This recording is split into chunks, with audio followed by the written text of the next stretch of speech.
Hi, everyone. Welcome back to another episode of the Ancient Philosophy Podcast. I'm Doug Campbell, an assistant professor in the Department of Philosophy at Alma College in Michigan. And I'm also the host of the Ancient Philosophy Podcast, which is the podcast that explores important topics in the history of ancient philosophy, whether that's in Greece or Rome or India or China or the Near East or beyond. And in today's episode, I interview Professor Cecilia Li. Cecilia is a professor at Huron University in Ontario, and our conversation's pretty wide-ranging, but the major topics are Plato's views of ruling and rhetoric and the relationship between the two. Specifically, we focus on Plato's Gorgias.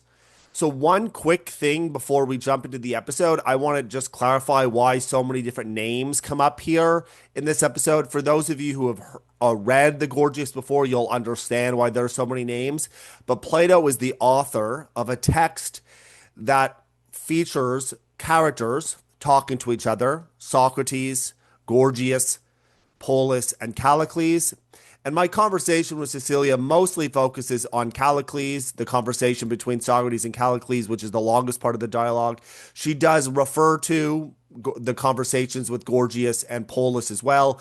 But remember that Plato's the author and Socrates is a character. And Cecilia and I, in this episode, do something that the majority of scholars do, which is we talk about Plato's views as if they were those represented by Socrates in the dialogue, which is it's too strong to say it's uncontroversial, but it's not, it shouldn't be distractingly controversial here in this episode, that Cecilia and I will often use Plato and Socrates interchangeably, but again, Plato's the author, Socrates is the character. There is one moment early in the interview when Cecilia talks about the historical Socrates, and she helpfully clarifies that she means the historical Socrates because she uses the adjective historical. But Socrates was a real person who mentored Plato when he was a young man, and this Socrates was put to death and killed in 399 BC. He was convicted and executed. We mention his conviction and execution in the episode. But just to be clear again, there's the historical Socrates who mentored Plato, who later went on to write the Gorgias. Plato's the author. Socrates is a character in the dialogue whom we're basically treating as the mouthpiece of Plato here. Again, too strong to call the uncontroversial, but I think that's true, and that's not something that would be out of step with the majority of scholars. But then there's a conversation that Socrates, the character Socrates, gets into, one with Gorgias, one with Polus, one with Callicles. We focus mostly on the conversation with Callicles. But we also talk about other things. We do mention a few other dialogues: the Republic, the Statesman, and the Apology.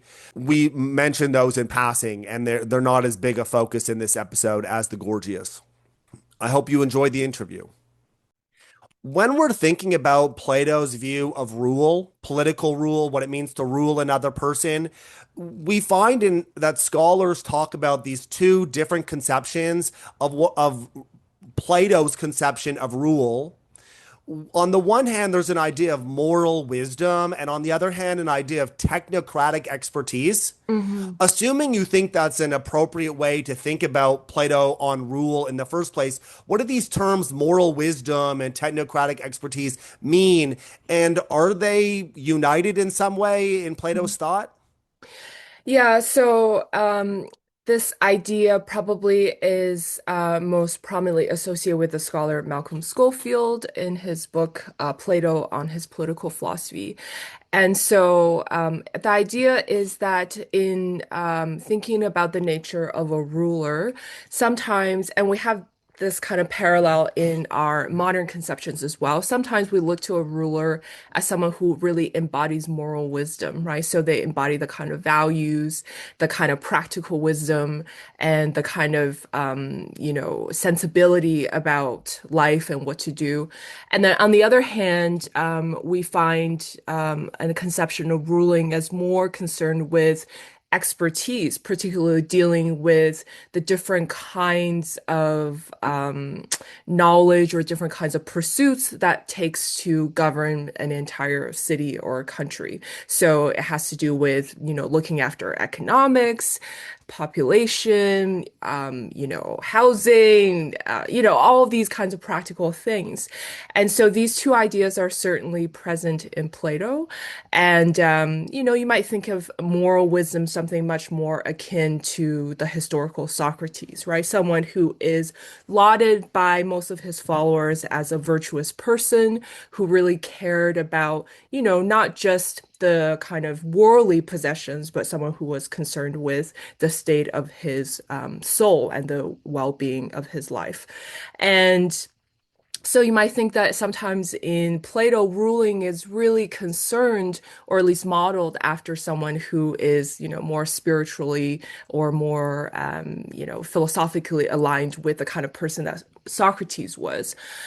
On the other hand, particularly, there are hints of these in the early dialogues as well, but particularly you think of Plato's more mature works like the Statesman. It's really concerned with dealing with different areas of expertise. The ruler is someone who must, tell the general what to do, tell, the navy builder, the wall builder what to do. So it really has to do with managing, different areas of pursuits in arranging political life and what that would look like. So on the one hand, you might think that there are quite different skills, and it's a kind of mystery and I think a difficulty, a puzzle, whether those two conceptions are united. We certainly find, I think, tendencies in Plato towards both, but it's unclear how they are ultimately united. Whether that's in the Republic or not, that's sort of a kind of open question. From my understanding, your work on this topic is based on the Gorgias. Now, the Gorgias is a dialogue that's about a great many things. One of the things that pervades the entire dialogue is a concern with rhetoric. How do you think rhetoric is figuring into this? What does Plato think of rhetoric in the dialogue? And is it related to this conception of rule that you've been sketching that has these two strands to it? On the one hand, a moral wisdom strand, and the other hand, a technocratic expertise strand to it? Yeah, that's a really good question. So the Gorgias is a dialogue that's very, very hostile and very bitter, some might say, towards the practice of rhetoric. And rhetoric is, I think, again, very similar to the way that rhetorical skills or speech is used in modern politics as well.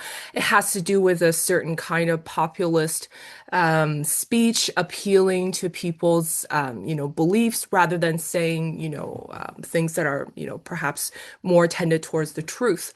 And rhetoric, one of Socrates' principal criticism towards rhetoric is that he calls it's something akin to a knack, or the Greek is empiria. Sometimes we can translate it as an experience-based practice, or just empiria just means experience. So he really thinks it's the kind of thing that really, it's a kind of practice that hasn't really investigated the truth. It's not like a real medicine, a real science, the way that we think medicine is. It's a kind of pseudo political discipline that is targeted towards people's pleasure, basically their pleasure for money, pleasure for honor, pleasure for their own beliefs to be affirmed. And so Socrates is quite hostile towards rhetoric. He thinks particularly the way that they're used by these popular Athenian statesmen is really harmful for citizens.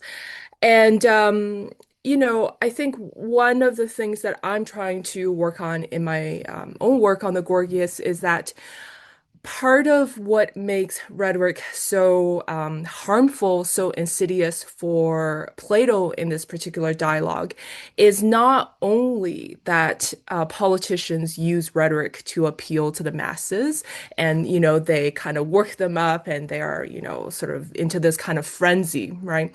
And that it sort of thwarts them away from the truth and towards believing things for the sake of, that feeling pleased in some way.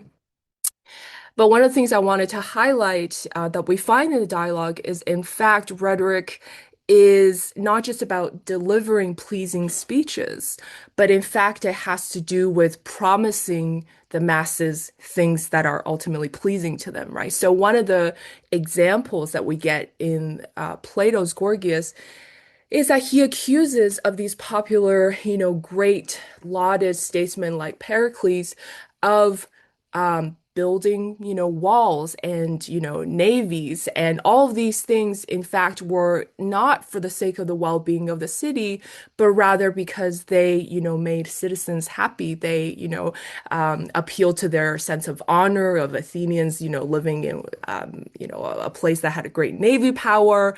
They had, this amazing middle wall to keep out, the enemies.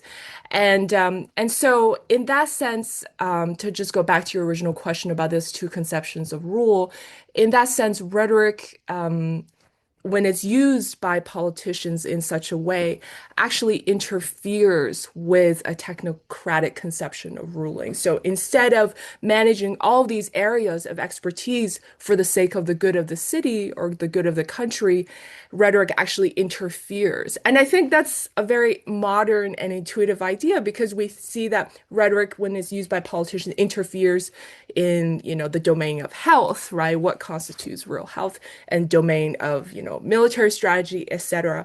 And so, so I would say that's sort of at the heart of what's going on for me in the dialogue. Yeah. Yeah, I really like the way you put that. It interferes with, it competes with the idea of rule as something that's essentially or ideally technocratic. Like Hmm. I'm struck by the passage in the Gorgias about like how like if a doctor was giving people medicine that was actually good for them, and then next to the doctor you had a baker who was giving, cupcakes to Hmm. people, then the Hmm. cupcakes were actually bad for them, but the Hmm. cupcake is more pleasing than this nasty medicine. And I have to imagine medicine in the like fifth and fourth centuries BC was really, really, really difficult. I mean, the potions they must have brewed crazy. But like the point is that Plato was aware that human beings would choose the cupcake and the pastry baker's offering way more often than they would choose what the doctor's offering.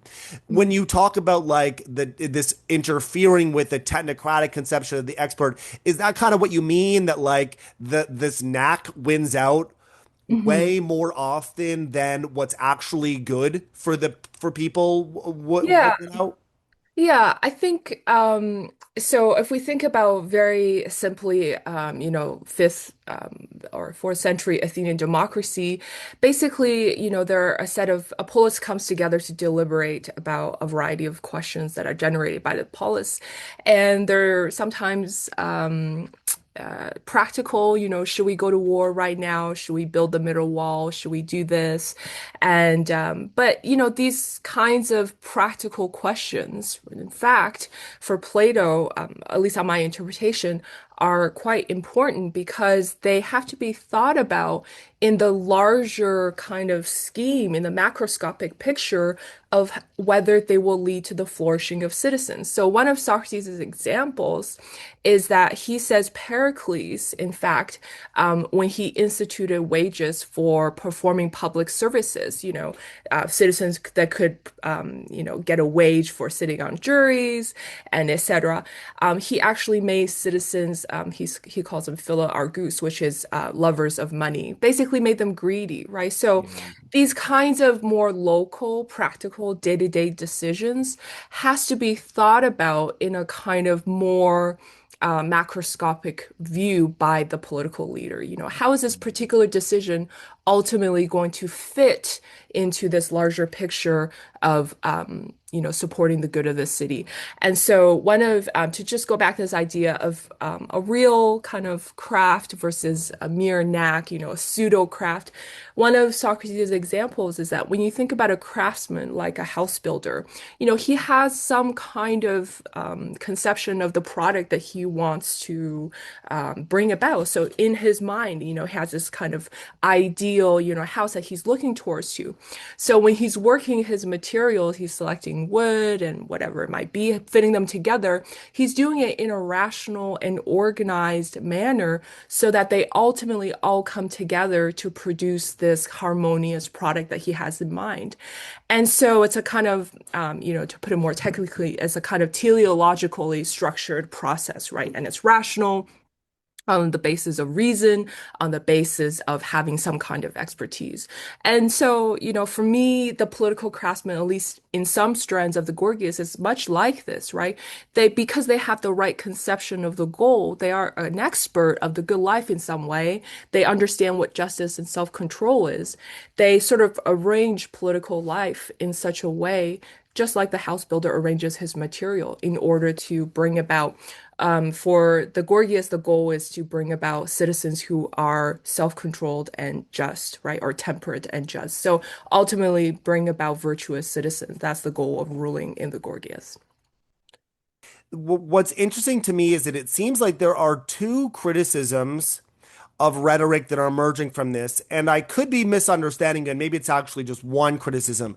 But it sounds like, on the one hand, there's a point that rhetoric is a mere knack, a knack translating emporia, as you pointed out.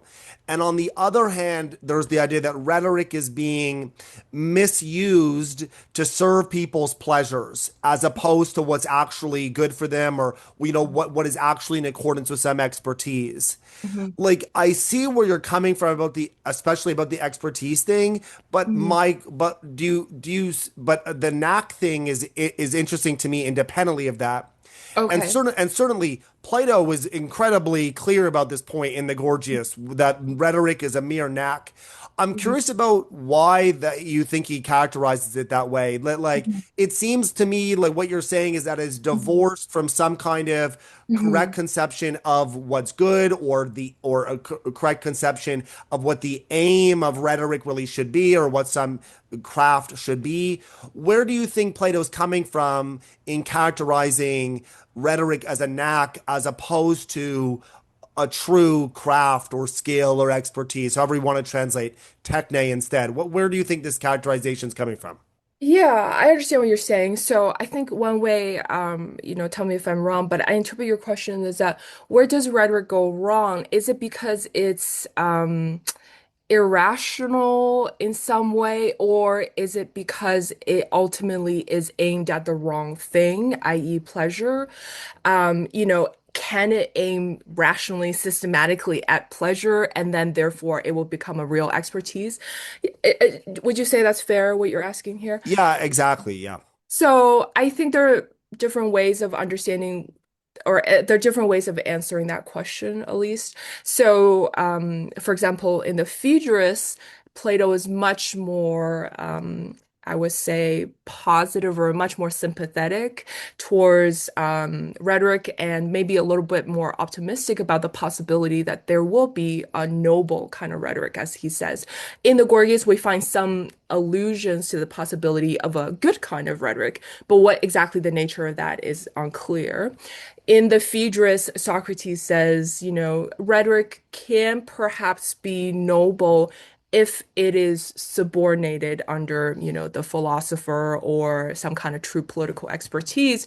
In that case, it would be some kind of skill at investigating the kind of psychological forces that makes people, I think something akin to makes people capable of being persuaded one way or another. So it has something to do with um, studying the soul and its capacity to be persuaded by different kinds of speeches. So that could look like a noble kind of rhetoric. So rhetoric could be a kind of craft, maybe in the Phaedrus or maybe in the future if it met those criteria. Another way of answering your question is that some people think, especially in the Gorgias, the problem is that ultimately rhetoric aims at producing pleasure, and that is just the wrong kind of goal. And you're never going to really have any kind of systematic, it's never going to be a noble practice if it aims at pleasure. And typically, the view is just that pleasure, it's a kind of apparent good. So rather than a real good. So it has this capacity for misleading people to think that it's good rather than being really good. And I think that's also quite intuitive, So just because something feels good doesn't necessarily mean that it is in fact good, right? Mhm. So, but we often mistake those kinds of two experiences, what's actually good for us versus what feels pleasing. And we might mistake that as actually good for us. But in fact, it was just pleasurable. It was just more pleasing. Yeah. And I see why Plato might want to say something like that there couldn't really be an expertise or a skill of making people feel pleasure. That like pleasure just might not be the sort of thing that you need a techne, a skill or a craft or an expertise to Mhm. produce or promote in a person. That Yeah. that they actually just might not be the right sort of goal for a craft. Uh, Yeah, so you might have a kind of craft about that aims at the good, and then you can think about what pleasures fulfill that good or what pleasure is. It's a very complicated because picture because it has to do with to what degree in some dialogues did Plato subscribe to some kind of hedonism, so yeah. yeah. Yeah, I mean, definitely like a very big question there. Mhm. And he says different things in different places, sort of Exactly. Yeah. frustratingly. Yeah, um, I think in general, I would say it's not unfair to say that in general, he's mistrustful of pleasure. Absolutely. I mean, in the Timaeus, for example, talks about pleasure as vice's greatest lure, which is like Yeah, way different from the protagonist, at the end of which he seems to be endorsing a kind of hedonism. yeah. So yeah, I mean, totally on board with you there. The Hmm. characters in the dialogue, besides Socrates, Hmm. present rhetoric as a way of getting or securing power. So I talk about this with my students that like the reason why Polus or Callicles and the Gorgias talk about the way they talk about rhetoric is such that like you want a skill of persuading people. They would call it a skill. Plato and Socrates would call it a knack, but they would call Hmm. it a skill of persuading fellow Athenians so that they can, for example, convict your innocent business rival of some malfeasance, right? Like, the point is that this person's your rival, so they're your enemy. You want some kind of technique or ability to harm your enemies and bring power to yourself and your friends, benefit your friends and and yourself. So there's a conception of this in the in the Gorgias as like rhetoric according to Polus and Callicles, as a way of grabbing power, of collecting power. Hmm. Do you think that Socrates challenges that picture of rhetoric? How do you think that picture of rhetoric is developed through the Gorgias? Yeah, I think you're absolutely right, and I think that's a theme that Plato is, very keenly aware of. Very, he has very astute observations about that, and I think, in my opinion, revisits that theme quite a bit. Certainly in the first book of the Republic with Thrasymachus, who's kind of a spiritual, parallel, has akin to Callicles. They have a similar kind of attitude.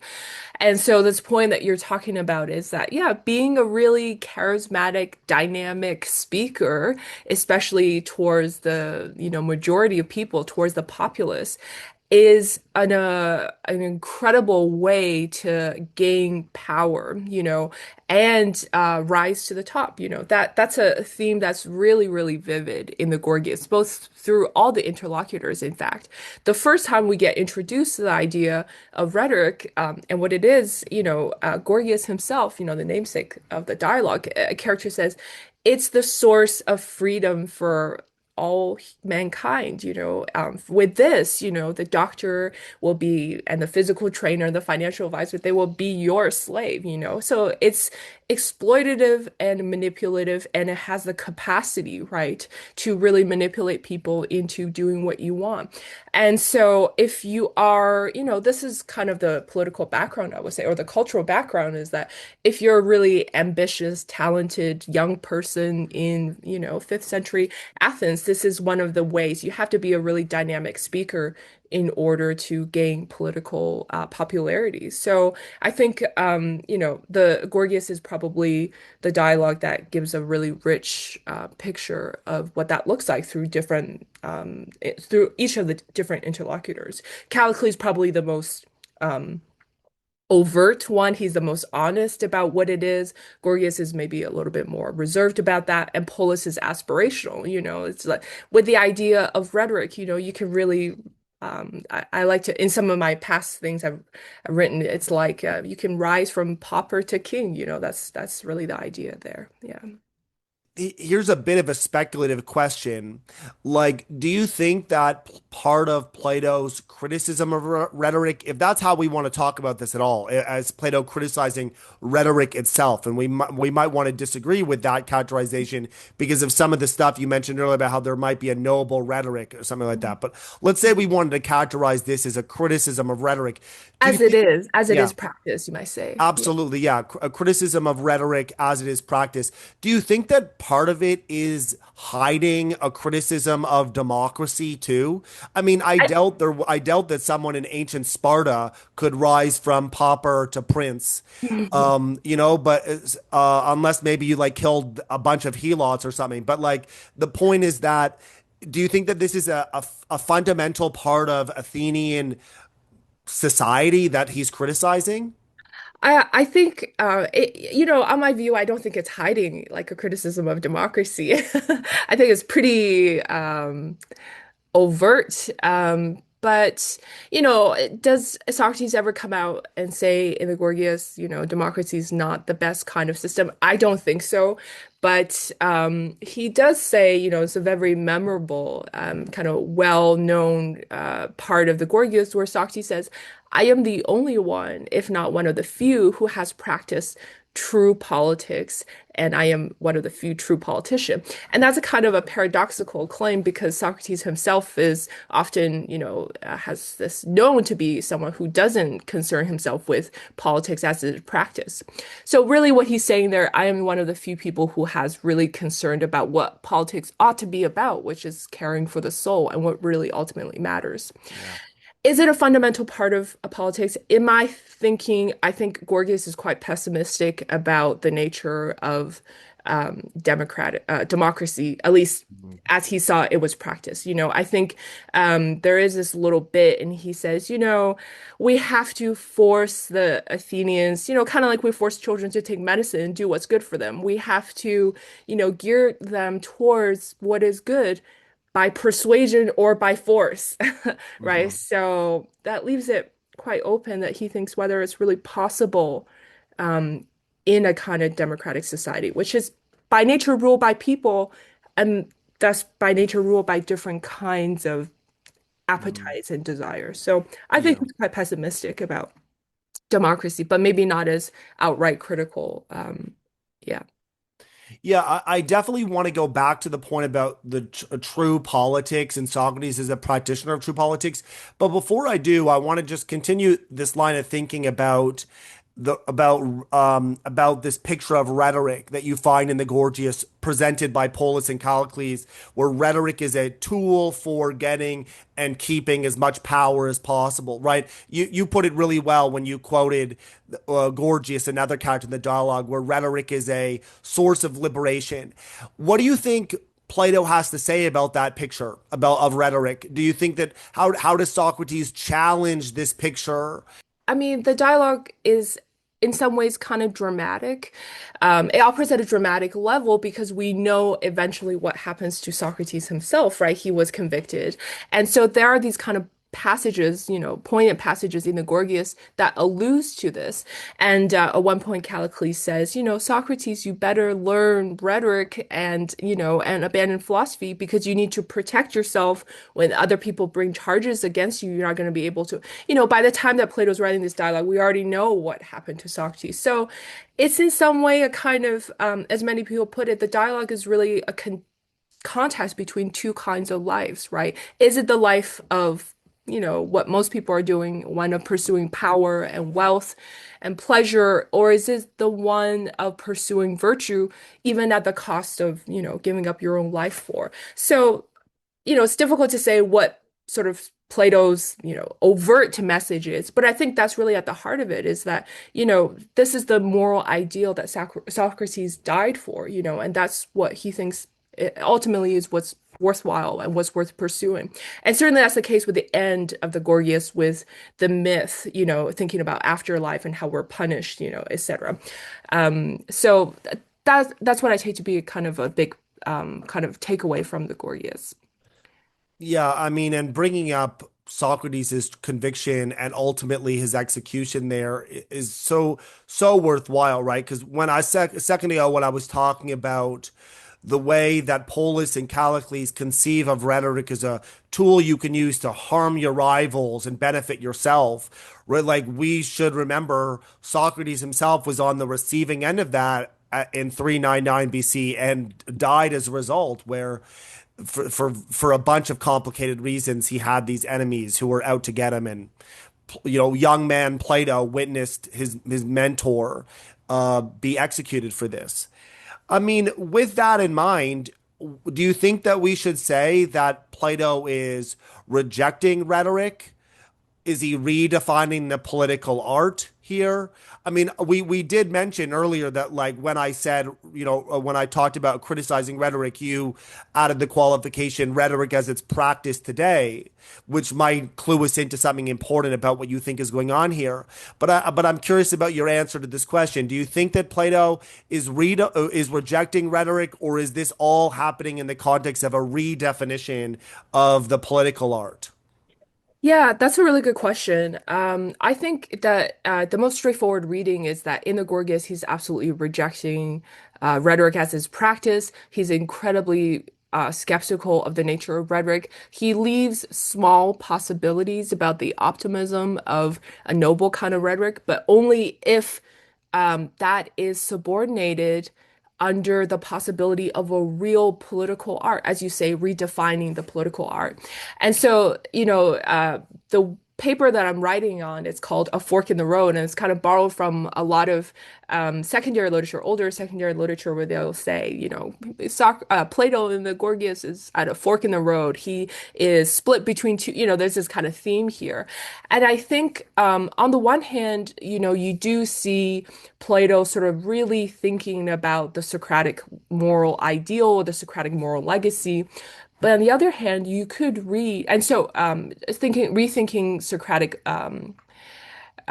moral legacy. And so, in that way, he's really trying to say that politics is really the kind of thing that's much closer to what Socrates is doing. So it has to do with the individual life that is lived.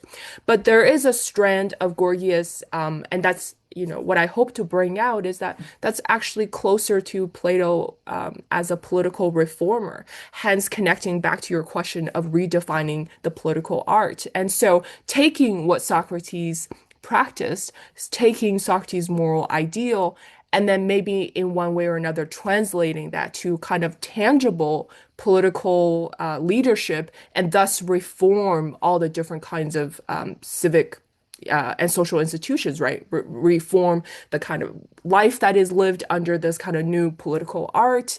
What kinds of education is studied, what kinds of, rhetoric is permissible. So you could see the Gorgias as maybe Plato, thinking with his reformer hat on, and then looking much more closer to what's going on in the Republic there. Yeah, and I like the way you described this other possible political art in which rhetoric is subordinated to a kind of expertise, right? The actual orators or rhetoricians that who appear in the Gorgias, Polus, Callicles, Gorgias, and so on, they just have this knack. They don't have anything. They don't have any expertise that their rhetoric could be subordinated to.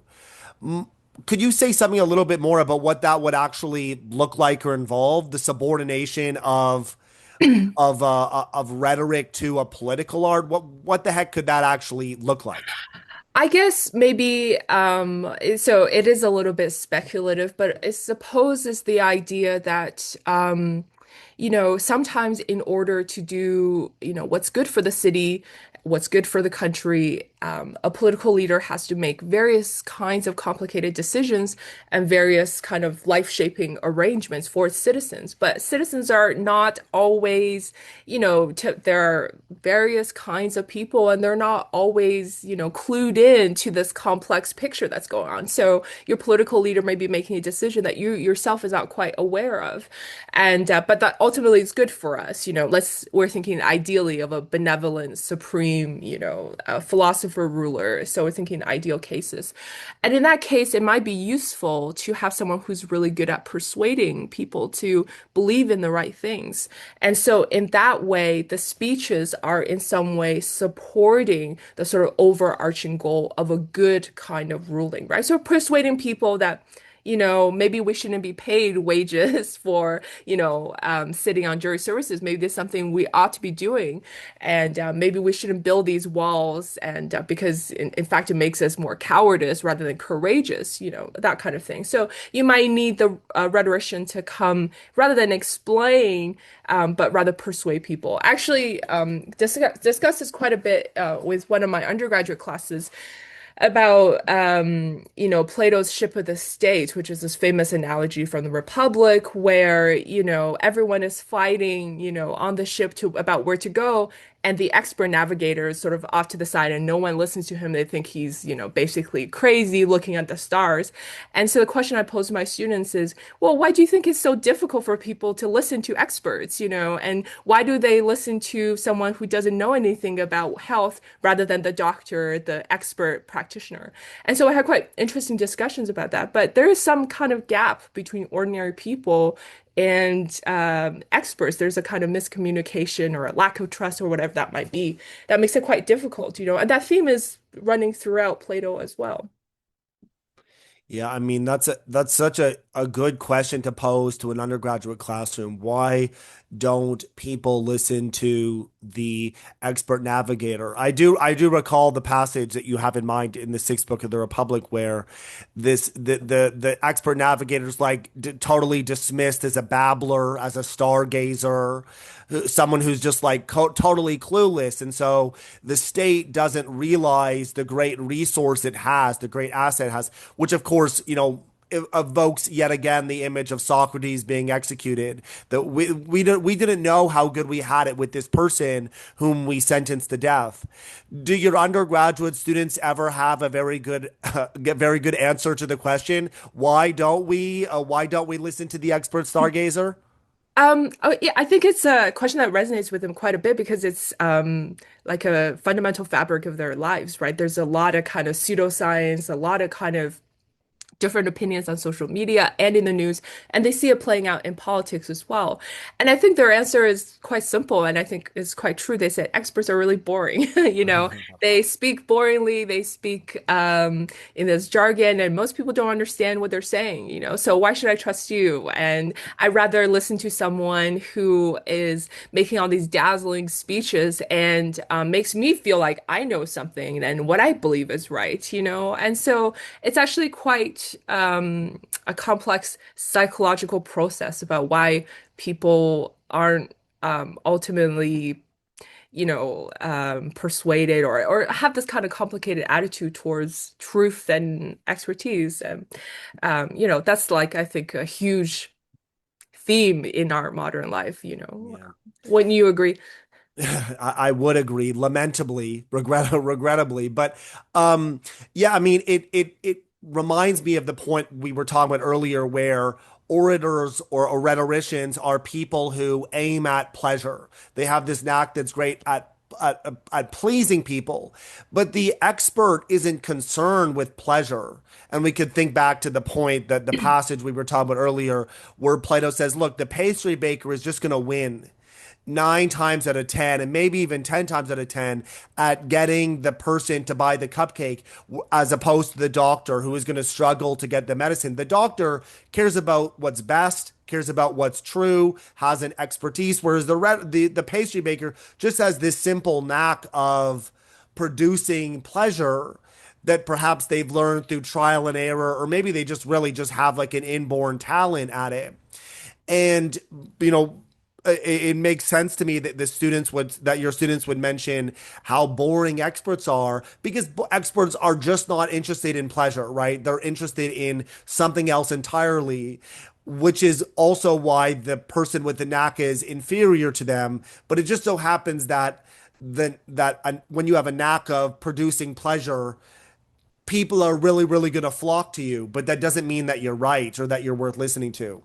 Yeah, in fact, Socrates says, he compares himself. He says, if I were to be on trial, I would be like the doctor who is being judged by a jury of children against a Mm, pastry chef. So not even just against the word, like he compares yeah. them to a jury of children. So, i.e., the masses really, at least at this point in Athens, this point Plato's writing about, aren't people who have great capacity to reason and bypass pleasure, right? So they are, in a sense, children that are being, persuaded by the pastry chef for what's good for them rather than doctor.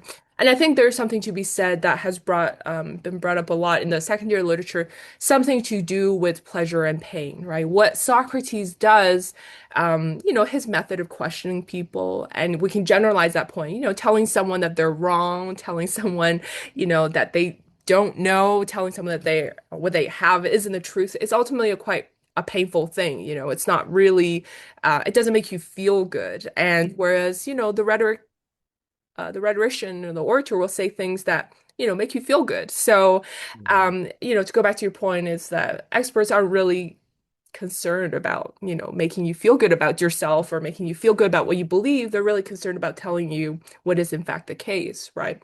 Of course, all this kind of discussion is really about ideal experts, right? So rather than how they Yeah. kind of fall in the world. Yeah. Yeah. I mean, the point about Socrates' practice, Socrates' method being painful, I'm reminded of the discussion in the Apology where Socrates compares himself to a gadfly. I found that students in Michigan think of this more as a horsefly than a gadfly. I don't know where the term gadfly is actually popular, but the idea being this is an annoying little insect that serves the function of rousing an animal like a cow or a horse from sleep. So the animal's constantly agitated, swiping at the insect futilely, uselessly swiping at it with its tail so that the horse or animal or horse or cow isn't falling asleep. And so it's keeping you awake or alive, but it's also not really very pleasant to be constantly stimulated. I mean, it's unflattering. It's an unflattering image for a person to give them of themselves, but it's also very self-aware, right? Like it says something like, Socrates is clearly committed to this as a good thing for you. What he's doing is clearly good for you. At least he thinks it's outright good for you. The pastry baker might not say that about themselves. They might not say what they're doing is outright good for you. But Socrates believes this is outright good for you. It's also not at all pleasant, right? So that reminds me of the discussion we had earlier about how the differing attitudes towards pleasure that Plato shows in different dialogues, where he's distrustful of pleasure. This gadfly image reflects the fact the Socratic method isn't really a pleasant thing, right? It's not super pleasant. Yeah, and I think in the Gorgias, the kind of it's a the analogy with the doctor and the pastry chef is sort of a kind of analogy that is pretty strong throughout the dialogue, and it really has to do, and medicine sometimes is painful. Medicine does taste bad. It's certainly, if you give medicine to children, it's certainly very, very unpleasant experience. Yeah. And, surgery, all of those things are very painful, cauterization, all of that. It really has to do with, some in some context of Athenian or Greek medicine that they're discussing, it has to do with avoiding certain kinds of foods, right? So really it has to do with literally restraining and starving your appetites, right? When you're really sick, you're not going to be eating all this rich pastry. You have to be just eating, very bland oat and barley and things like that. So in some way, that's all painful because you're not giving your appetites what it needs, right? So a big kind of picture of the dialogue is really having to do with, the dialogue is really ultimately, I would say, pretty hostile towards hedonism. So it's really thinking about controlling, restraining our appetite so they don't get as big as possible, right? As Callicles wants them to, we should just, let our appetites get as big as possible so we can have as much as possible. And Socrates and both Socrates and Plato is really very much rejecting that picture as a way for your well-being. Yeah. Yeah, I like that connection to ancient medicine because you're so right. Ancient medicine is not, it is simply not about surgery. ancient there I mean, as you point out, there's cauterization for sure, but they're not surgically cutting people open, at least not regularly. In fact, very, very, very infrequently. A lot of their interventions have to do with diet, so eating unpleasant foods, fasting, exercise in unpleasant ways, and of course the occasional very disgusting potion or brew. But I mean, all of this is to say that like nothing about ancient medicine was painless.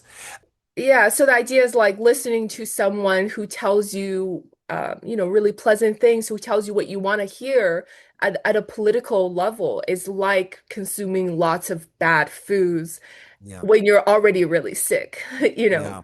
Oh That's yeah. the idea. Yeah.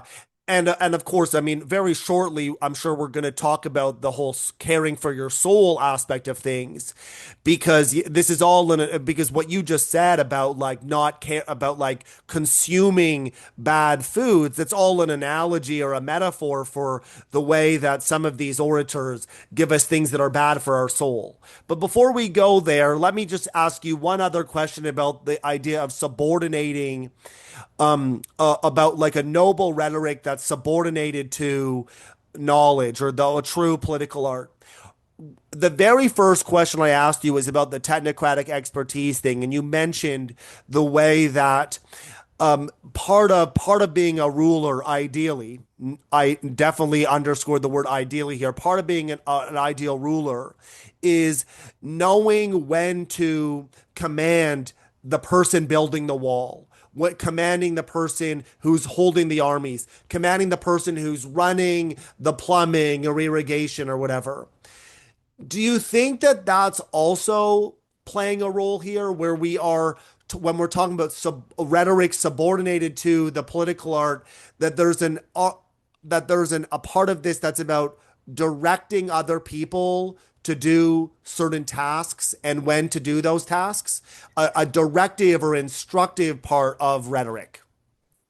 Yeah, that's a really good question. So, what you're outlining here about when to do something about these kind of specific spheres of political life, irrigation, building. That's a kind of the picture you get from the Statesman, which is one of Plato's later dialogues, which is much more technocratic, I would argue.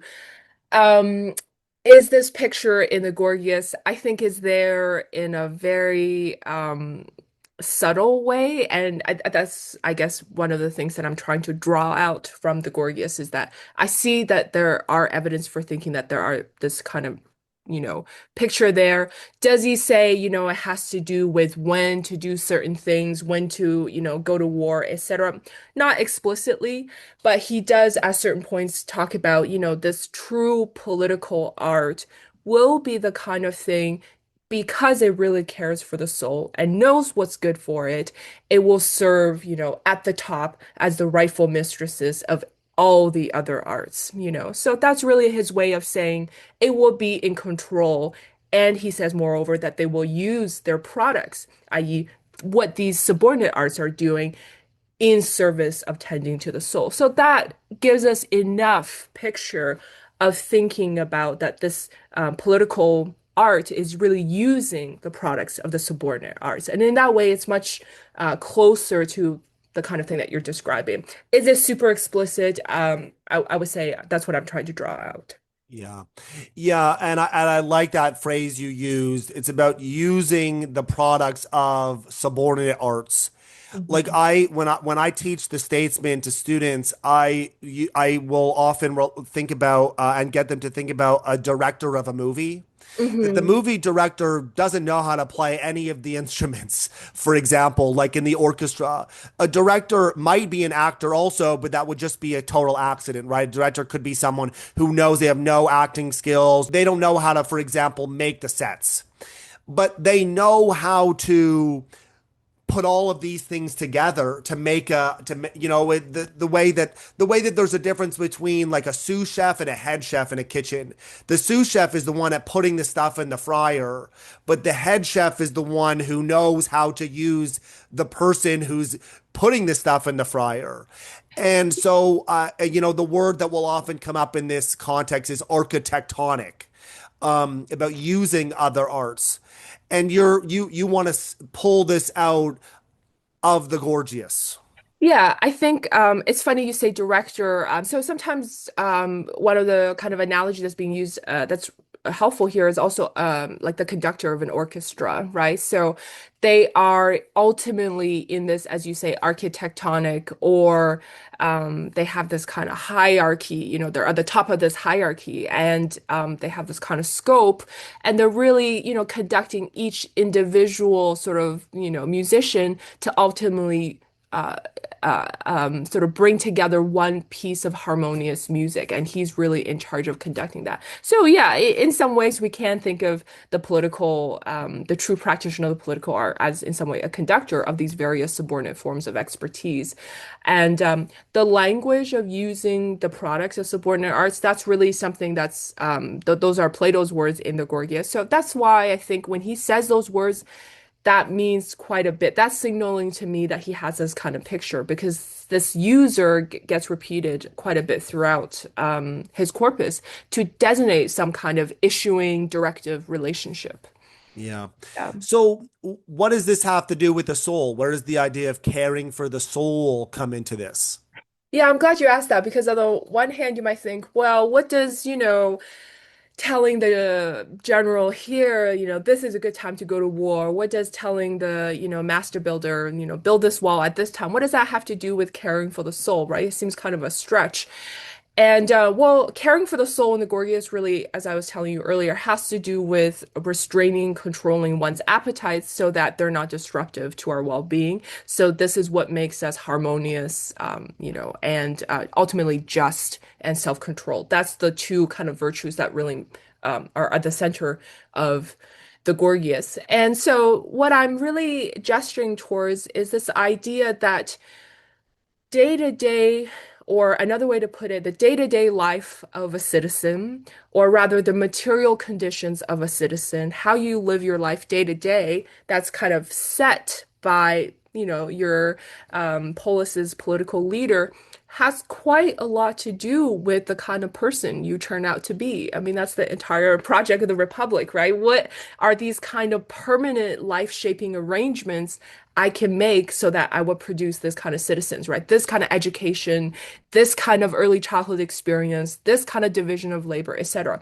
So I'm just saying, at first glance, you might think, well, that has nothing to do with, virtuous of the soul. But in fact, these kinds of decisions about life-shaping arrangements that affect people's material conditions and how they live their day to day has a lot to do with the kind of person that they will be. And so you really get this picture from Socrates' criticism of these prominent Athenian statesman, or he says, in fact, Pericles and Themistocles, these people, they made Athenians, unjust and unself-controlled because they give them tons of things like walls and money and all of these things without knowing whether they were in fact good for them, right? So you just gave them things that they wanted, promised those things so they would, you would become popular, but in fact you were ruining them in doing so, right? Yeah. So in a way, they failed at the architectonic role because they were in control of all of these things like walls, money, pleasure, for example.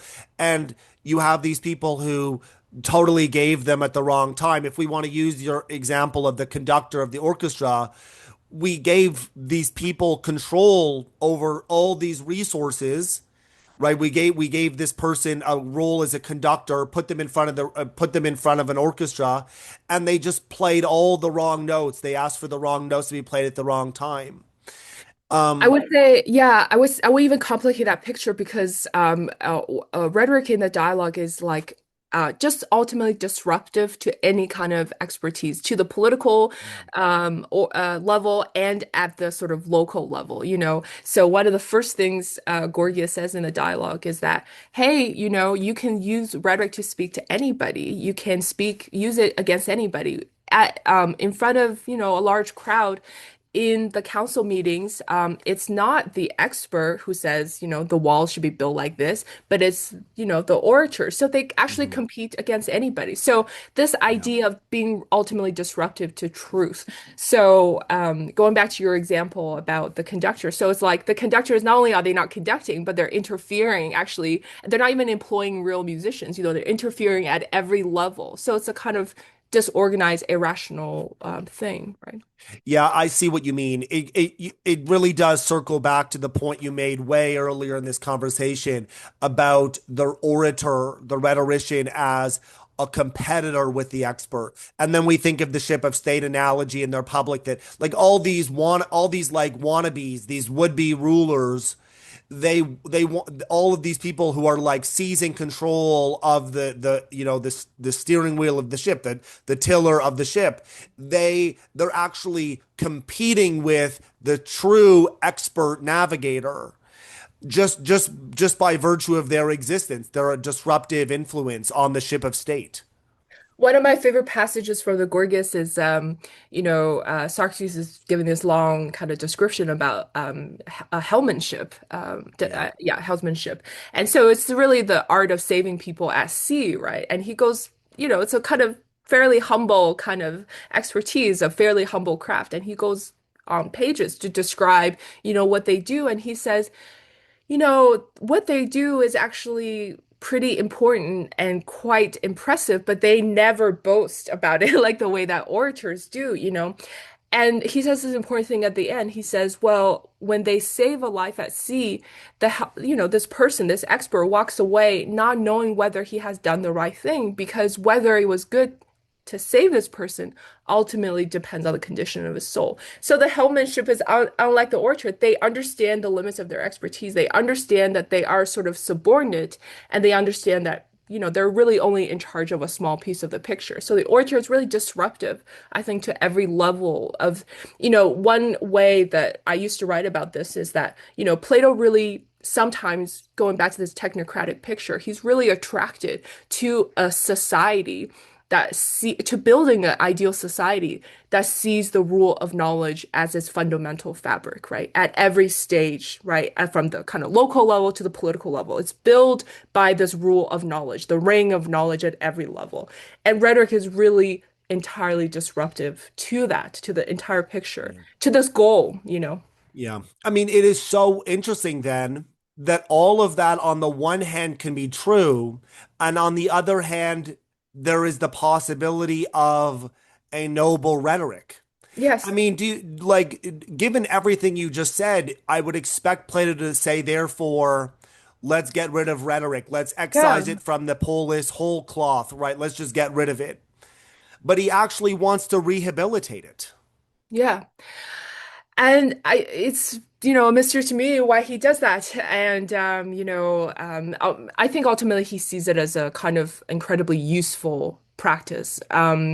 Precisely for the reasons that we were alluding to earlier, is that it's very difficult for people to be persuaded by experts or to be ruled by the rule of knowledge. They need a kind of persuasion tool, it's because there's a kind of this great gap.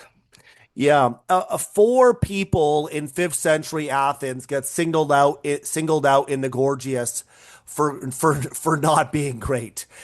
You mentioned two of them, Pericles and Themistocles. The other two in the Gorgias, Miltiades and Camon. Mhm. These four people, I confess, I don't know everything about, especially Miltiades and came on.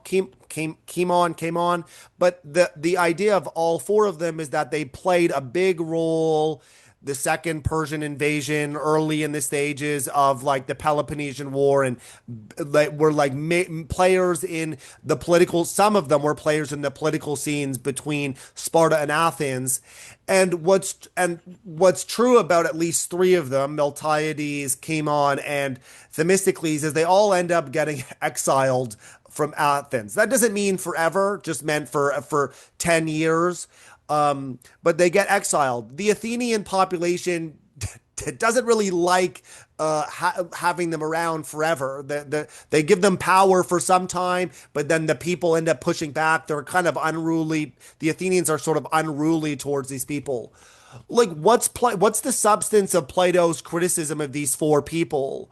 You've alluded to them, and again, you've mentioned Pericles and Themistocles explicitly. But I wonder, Mhm. can you say something about how these four people get singled out, singled out Yeah. for particular treatment by Plato? Yeah, and I think to go back to your earlier question about Plato's attitude towards democracy in the Gorgias, I think by, giving this kind of very, very hostile criticism of very, very popular, lauded, Athenian statesman of yesteryear, that's a quite, I think, in my view, a quite obvious attack of Athenian democracy. Not much is known, as far as I believe, of Cimon and Miltiades. They are not much is known. I believe they're father and son, and reputed generals. And yes, obviously Themistocles and Pericles are, enormously popular Athenian statesmen, very successful. And you mentioned that, some of them were in fact ostracized by, yeah, no. So Socrates' criticism is just that, if you were such great, you know, politicians who made Athenians better, who improved them but through your rule, through your leadership, then how is it they all turned on you and ostracized you at the end of your life, So he takes that as kind of evidence for the fact that, they weren't really good politicians. That sort of stretch of the dialogue, that criticism of them is, as I say, very hostile, very aggressive, and um, some I argue actually quite uncharitable. So these kind of passages caused, I think, quite a stir in antiquity. So there's a kind of commentaries, trying to defend, in fact, these four men from Plato's hostile criticism. And, some people thought, why even put them there? It doesn't really help your argument anyway. You don't really need it. But, that might just be Plato, really going on his attack, about Athenian democracy. It's quite an aggressive criticism of what's going on, and he's criticizing these men that have ruled Athens of they're sort of the golden era. Yeah, I'm glad you mentioned the fact that they were historically viewed as unfair criticisms.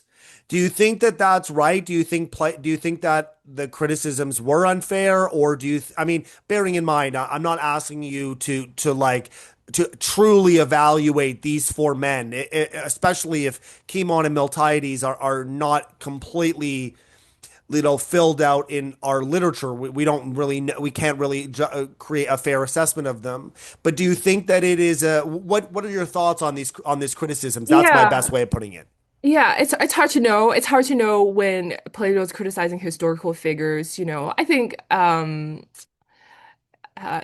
so used to interpreting everything from Plato's perspective and thinking what he has to say. I never think about, well, is he being fair? I'm just always trying to say, how can I make his argument better? Yeah. So I never think, it's hard to say. I think as far as antiquity was concerned, they really did think of these arguments as very uncharitable. And, maybe so. It kind of reminds me of his criticism of Homer in the Plato's in his Republic. He has this very, very hostile criticism of poetry, and at the end, he kind of invites the defenders of poetry to sort of respond. So Mhm. maybe it's like that. If you want to defend these orators and say that they have made citizens better and they are in fact practicing true political art and are good politicians, then Mhm. respond to me. Write in defend them. I'm open to that. So yeah. Yeah. So is the substance of this criticism supposed to be okay, so the proof that these four men were bad for the Athenians lies in the fact that the Athenians end up pushing back on them, ostracizing them, exiling them, whatever. But that's the proof that these guys were bad politicians. Mhm. Um, but is the substance of the criticism supposed to be that that these guys were delivering pleasures to the Athenian populations inappropriately or objectionably? I think so. I think so how they really get mentioned, they get mentioned at the beginning of the dialogue, but really the bulk of the discussion gets mentioned from Callicles. Socrates say, "Have you ever met any orator politician who has made Athenians better? Whoever really speaks towards the truth." And Callicles says, "Well, I can't think of any contemporary ones, but I can think of, ones from the earlier period, and these are Pericles, Themistocles, and so on." And so he Mhm. really holds them. I think many, both Gorgias and Callicles, and perhaps Polus too, in the dialogue really holds these people as kind of, they're heroes in some way, these successful. They really hold them up as, look, this is what rhetoric can do for you. You can become these enormously powerful, successful, well-loved, we, as far as, possible, well-loved Athenian democratic leaders. And so, that's how they really get brought up in the conversation to begin with. And Socrates says, well, is it really the case? Because they, in fact, not only were making pleasant speeches, told the citizens what they wanted to hear. The real sort of crux of the criticism is that they, through both their perhaps style of politics, how they engaged the populace, the kind of policies that they made, they really, I think, made Athenians vicious. And by that I mean their appetites enlarged and their appetites for things like pleasure, Mhm. particularly with money, honor, wealth, and things like that. So really what he's saying is that they made Athenians into vicious people because they had these great appetites for things like pleasure, wealth, and honor. Yeah. And enlarging appetites is bad because it makes people intemperate, not self-controlled. Is that the idea that like it's actually bad for people to have larger appetites? I think so. So being a really undisciplined person, ultimately, it's this very famous image from the Gorgias. Socrates compares, having really large appetites like being a leaky jar. You're never satisfied, you're never fulfilled. That has to do with both bodily appetites, food, drink, and sex, but as well as more, refined pleasures, like for things like power and money and greed and all those things. It's a kind of endless, empty pursuit because as soon as it comes in, it goes out. So it's this kind of lifelong living as a marauder, as he says. Mhm. And so there, in that way, that's bad for your psychological well-being to sort of have these enormous appetites that never satiate you. And on the other hand, there's a kind of afterlife story in the Gorgias, that you get judged badly in the afterlife. So that's sort of the concluding myth. So there are different criticisms of that or different analysis of that. Yeah. And I love the leaky jar image. I think it's such a profound part of the entire Platonic corpus, but especially Socrates' discussion with Callicles. I mean, like it seems to me that if Plato were writing today, he might use an image of like running on a treadmill instead of a leaky jar, running on a treadmill because it feels like you're making progress, but in fact you're going nowhere. For someone who's bought in on that lifestyle, like the debauched Callicles leaky jar lifestyle, filling up your leaky jar is actually going to be the entire purpose of your life. That if your jar were full, you couldn't fit any more pleasures in it. You've got to cram down as much in there as possible and as quickly as possible because that's the whole purpose of your life, right? Like the idea of being a leaky jar sounds bad to those of us who are disciplined or aspire to being disciplined, but to someone who's all in on the other lifestyle, temperance is actually going to be a really bad, unpleasant way of life or seem bad, seem unpleasant. And an intemperate person is going to think of intemperance as the very stuff of a person, of a human life.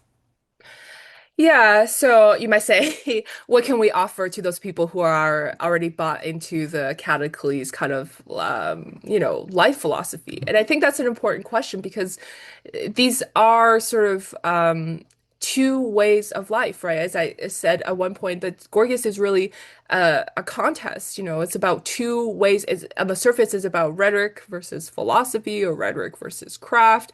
But in some way, it's about two ways of leading your life. What is ultimately worthwhile to pursue? What is ultimately rational to pursue? What is ultimately the right way to live?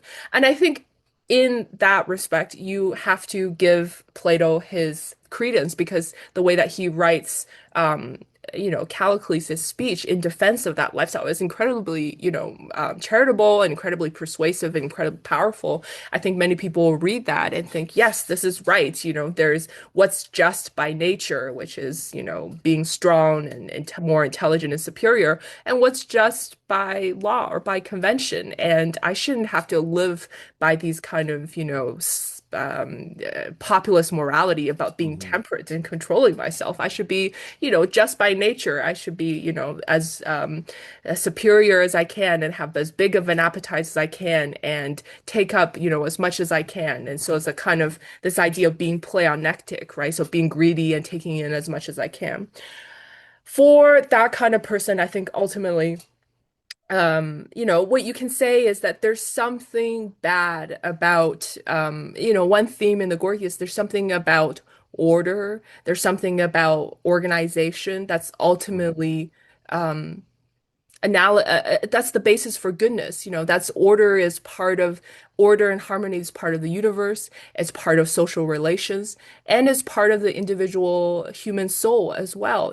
So when you're always, living this kind of big, larger than life, appetitive lifestyle, it's ultimately, in some way, harmful to this structural well-being that you have. So to go back to my analogy earlier when I was talking about house building, it's kind of like you're doing things that ultimately are in some way contributing to the decay and deterioration of this fundamental structure you have, which is your soul, your health, Yeah. and your mental well-being, to put it in more modern terms. And so you're actually doing things that are ultimately harmful for you. And in some way, you're, not living according to nature, because you're living disharmoniously and chaotically, right? I mean, it's in the language itself. We think someone who's, mentally not doing well would say it's a kind of disorder, right? So Yeah. this idea of order and goodness plays part of the picture as well.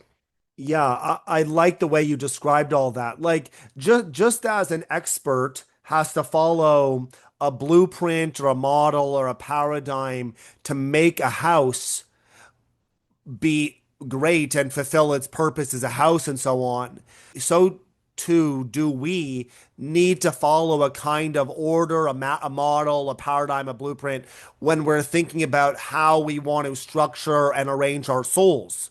That is, in fact, in a way, our whole lives. And Plato in the Gorgias thinks of temperance as the relevant skill or expertise that's going to help us put together our lives and our soul in this right way, just as medicine and physical training and exercise, no one can do something like that for our bodies, and just like financial planning can do that for money, so too is there an expertise or a craft or a skill that can do that for our whole lives or our souls. And Plato thinks of that as temperance, which is exactly the very thing that Callicles thinks is a social construct ready to like enslave people, and he wants to run away from that, but he's running away from the very thing that could save him. Yeah, I think ultimately, I guess time will tell if Socrates lived a better life or Callicles. It's who knows, but that's the picture we get from Socrates, at least, is that that's the right view. That's ultimately what's worthwhile. Yeah. And I think there's some intuitive idea, it ultimately isn't good for your health to eat as much as you can and indulge whenever you want. And it's the same thing with our soul. It doesn't contribute to our overall well-being to just, do whatever feels good at all times, right? Yeah. Yeah. Absolutely. So as we wrap up, I want to ask you, we've identified a problem with rhetoric, namely that, it competes with, interferes with, it disrupts the expert. The expert is necessary for a bunch of things. An expert is necessary for things to go well, reliably in society. We've also said a little bit about what the expertise should look like, namely, involves this sort of architectonic, technocratic expertise. So, what do you think is the remedy? What do you think is the solution to the problems Plato identifies with rhetoric? I'm assuming the solution is going to do. I'm assuming that an articulation or a statement of the solution is going to involve a lot of things that we've mentioned so far. But I'm curious, can we sort of sum it up and put a bow on it? What's the solution to the problem that rhetoric poses to society and to individual people?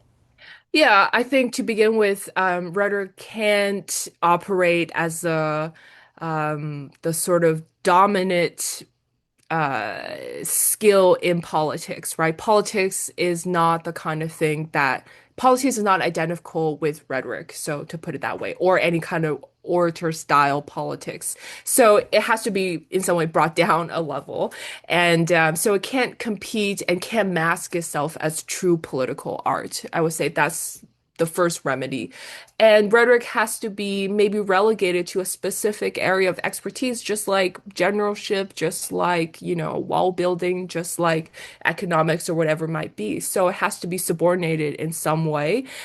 And it has to be under the direction of a true political ruler who can use it in the right way. So give it its place, direct it, and ultimately, sort of under its authority so that it can be directed towards the good, just like all the other experts has to. So it has to be demoted in some way. And in another way, it has to be subsumed under the good, I would say. Yeah. And the true political art is the thing that Socrates himself declares himself a practitioner of. And I'm assuming that's because, given what we've said so far, I'm assuming that that's because Socrates himself cares for people's soul and looks out for their well-being in a way that people like Callicles, Polus, Themistocles, Pericles, Miltiades, Cimon, and stuff, people like these, that they didn't care about people's soul at all, and thus they don't practice the true politics. Socrates, on the other hand, does practice the true politics because he cares about people's soul. Am I right in thinking that's why he declares himself a true practitioner of this?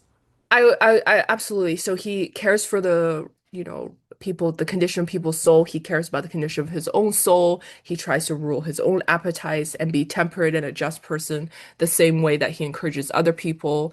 And also, according to Socrates himself in Plato's Gorgias, he says, I speak, towards what's best rather than what is pleasant. That also makes him the practitioner of true political art. Now, is Socrates a philosopher king who is going to be in charge of this architectonic picture? I don't think so. I think that that's where Plato goes beyond what Socrates does. Yeah. Right. Well, Cecilia, thanks so much for coming to talk to me about this fascinating subject. I've learned so much from you. Thanks for your time. Thank you for having me.